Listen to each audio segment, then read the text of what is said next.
ऐसा बजट मैंने पहले कभी देखा नहीं जिसमें घोषणाएं की जाती हैं लेकिन न तो किसी आवंटन का जिक्र होता है और न ही उसके बारे में कोई स्पेसिफिक डिटेल होता है। राइट।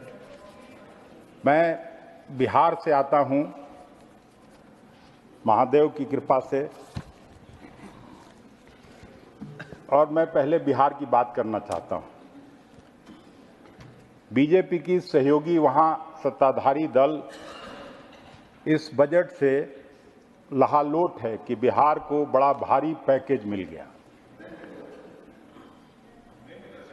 महादेव की कृपा से मैं बोलूंगा नहीं सर, अखिलेश जी, लेकिन ये परमिशन शेयर दे रहा महादेव को किसी और काम के लिए यूज सर एक भाई, अखिलेश जी, एक भाई महादेव जी अपने सबके हैं। हाँ उनका उपयोग कभी और कीजिए। यहाँ तो वो सर खींचते रहते हैं हमको ना, इसलिए उनको भी ध्यान रखना पड़ेगा। तो आपका और गिरिराज जी का सीधा संबंध है। सीधा सर। चुनाव में भी कहते हैं कि मेरी तरफ मत आइएगा। और आप नहीं गए ना सर, याद नहीं है।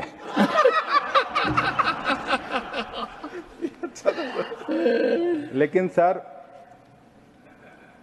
जो पैकेज की बात है उस पर उपकार सिनेमा में जब कॉलेज में पढ़ता था तो एक बार देखने गया था और उसका एक गाना था सर, कस्में वादे प्यार वफा सब बातें हैं बातों का क्या। आप भी सर देखे होइएगा, पूरा आपको भी अगर याद होगा तो। लेकिन मैं ऐसा इसलिए कह रहा हूं कि अतीत का हमारा पिछला अनुभव कुछ ऐसा ही रहा है।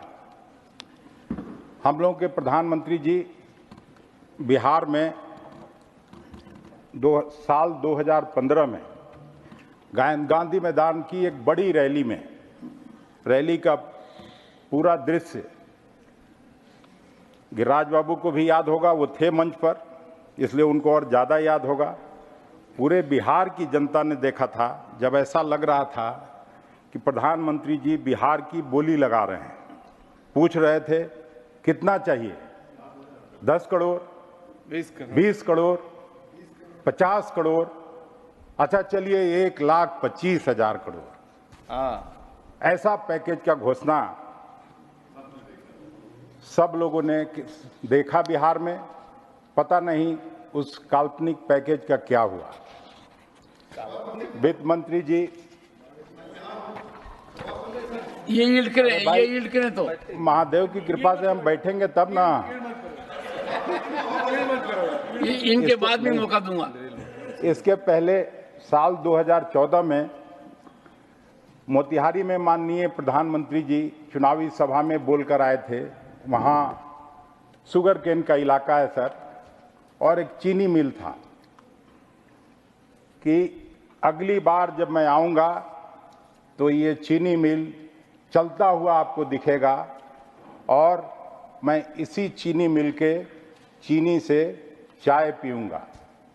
10 साल हो गया सर, 300 वर्कर आज भी अपना वेतन और पेंशन के लिए राह देख रहे हैं, बाट जो रहे हैं कि पता नहीं प्रधानमंत्री जी कब आके चीनी मिल खुलवाएंगे कि ताकि हम लोगों का चाय बन सके और हम लोग मिले।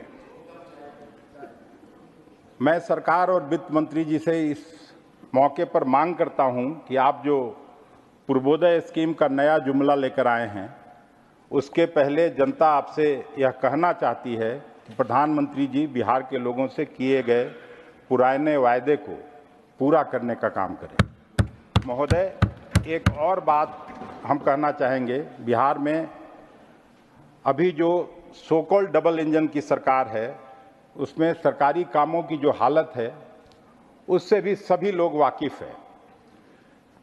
पिछले 6 महीने के अंदर 6 पुल नदी में बह गए, आत्महत्या कर गए। और जो लोग भी पुल पार करने लगते हैं तो हनुमान चालीसा पढ़ते हैं और महादेव को याद करते हैं। इस बार इस बजट में 2 नए पुलों की घोषणा गंगा जी पर कर दी गई है, लेकिन वो पुल टिके रहेंगे कि गिर जाएंगे इसकी क्या गारंटी है। हालत तो ये है बिहार, दूसरा महादेव की कृपा से बिहार में फ्लड मैनेजमेंट एक जटिल समस्या है। अब बजट में फ्लड मिटिगेशन के लिए आर्थिक मदद की जो घोषणा की गई है सभापति महोदय, उसके एग्जीक्यूशन की क्या रूपरेखा होगी, मुझे उम्मीद है मंत्री जी अपने जवाब में इस बिंदु पर कुछ बोलेंगे।